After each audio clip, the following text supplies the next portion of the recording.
Alright guys, we're just getting ready to start this motor. Now that motor's on hold, we're waiting for parts. So I thought before we put it in, we'll start it up. Now I haven't done nothing yet besides put oil in it. These are the old leads, I just put a bit of tape on it. They're on order, so we just thought we'll just try it. Now before starting it, you want to make sure your distributor is where it has to be. To find that, you want top dead center on compression on number 1. So that means when you spin it around or get someone to spin it, hold your finger in number 1, just on the top, and you should feel the compression or air pushing your finger away. And then slowly bring your mark onto top dead center, which is 0. If you can see that, there's 3 marks there, 10, 5 and 0. Once you're on top dead center or TDC,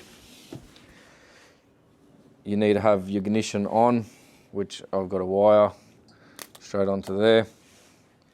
So now we have ignition. Obviously put a spark plug in number 1 lead prior to putting the ignition on. And then you want earth going to the block or wherever you want on earth. And with your distributor, obviously the point inside, which I can show you over here. That's your point there. You need to point it to number 1. If it's not, undo your distributor, lift it out like that, spin the top to where it's got to be, and then slide it back in. Now, once you've done that, you want to bring it back all the way, and then you should see a spark like that. And if you catch that, I'll do it again. I don't know if you're getting that with the camera, but I don't know if you can see that in the camera. Maybe I'll move it down a bit like that.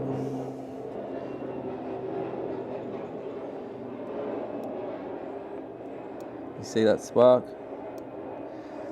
Well, it's sparking. I don't know if you can see it, but so you just spin it until you see the spark, just like so. Do it again, and that's it. And we lock it down on the spark. Let's use one finger here. Now we just tighten up this distributor now.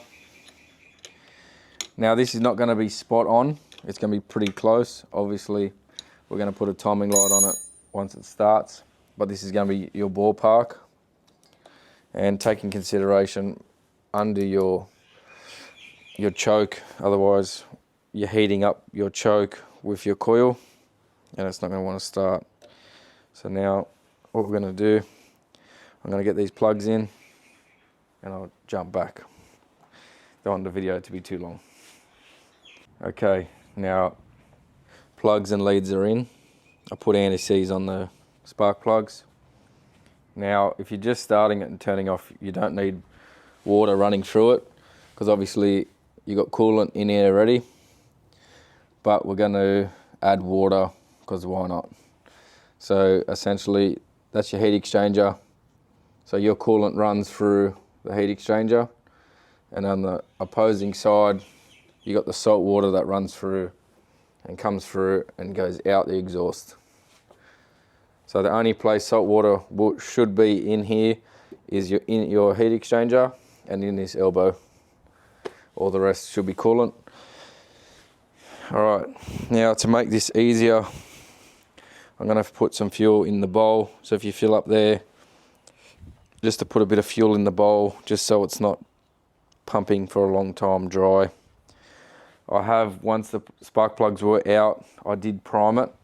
So I just kept cranking it for a little bit, and I put a little oil pressure gauge on here, and the gauge went up, so we got oil pressure. So now I'm just going to put you up here while I put some fuel in it. Shouldn't need much, just put a little bit in there.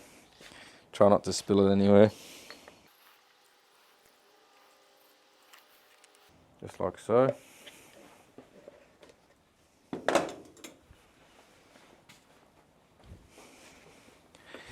Yeah, put the water on. Oh.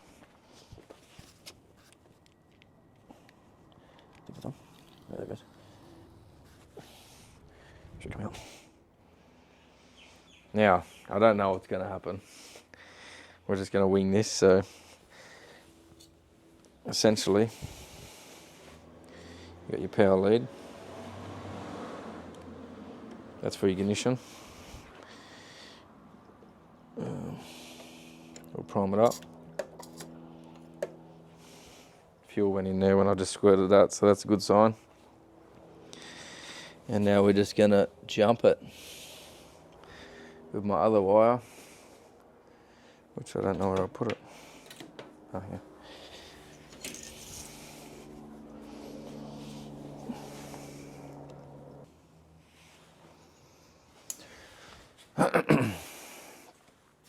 Alright, so we've got fuel in the bowl, it's primed. We're just going to jump the starter motor, and we've got the wire on the coil. And we'll see what happens. We've got the hose hooked up here. It should be on, but it's not running.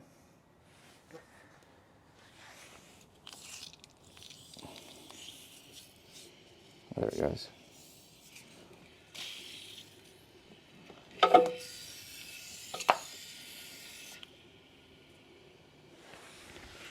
It's running now. Alright, there you go. We'll give it a go.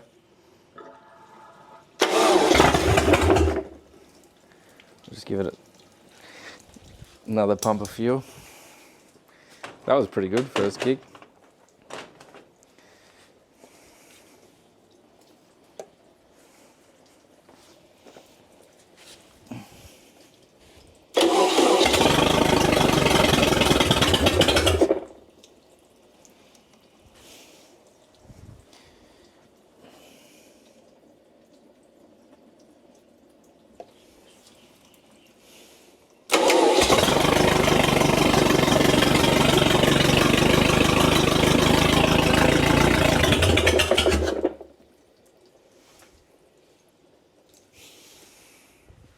Guys, round two. I just took the carby off, adjusted the bowl. I left it standard, but now I just adjusted it to spec. Let's give it another crack. I took the plugs out just to check if it was flooded, but we'll give it another go, see what happens.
make it 10 degrees.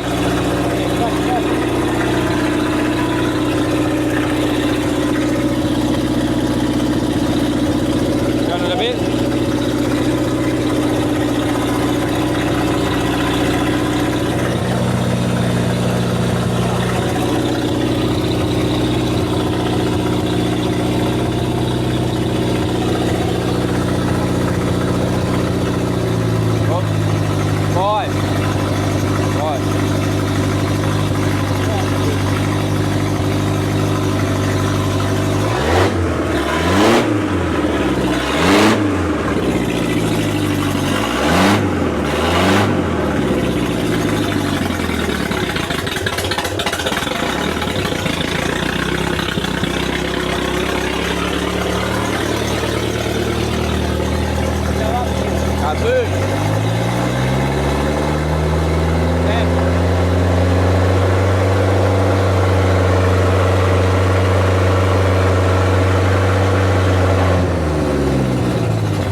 Up.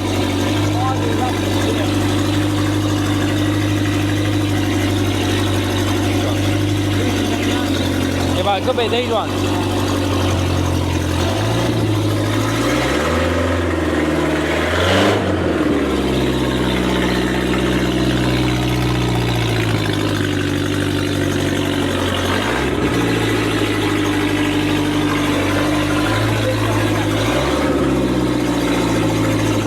Yeah, but we gotta adjust these two. No, you're right.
Should take it off, run it out of fuel. And there you have it, a runner. You want to run it out? No, that'll do. You don't have to. No, that's all right. We can, just pull that out. No, that's all right. You don't need to. Well, that's it. It's like I bought one. Alright guys, that is it. She's a nice runner. Let me know in your opinion. Now I know this one was a runner and it had good compression, but I've tore it down already. Sump's off. The cam case is off because the water pump obviously is there. I need to change the two seals on the water pump. Now, what would you do? It is out. Do you reckon I should leave it and bolt everything back on? Or do you reckon I should take the head off, get the head serviced? It shouldn't need a service, but we'll change the valve stem seals. I'll seat the valves, new head gasket, and chuck in some new rings. What's your opinion? Leave it below. Let me know what you think, because I'm tossing and turning what I should do. I did have a look from underneath, and the balls look good. So, do you reckon I'm wasting my time, or should I just do it while it's out? And obviously put new intake seal. That gasket's good because I had that off before, but change that gasket as well. Let me know what you think. But there you have it guys. Turning a complete motor from a shitter into a runner. So there you have it. Gonna be ocean bashing for days. All right guys, let me know what you think. Catch you later.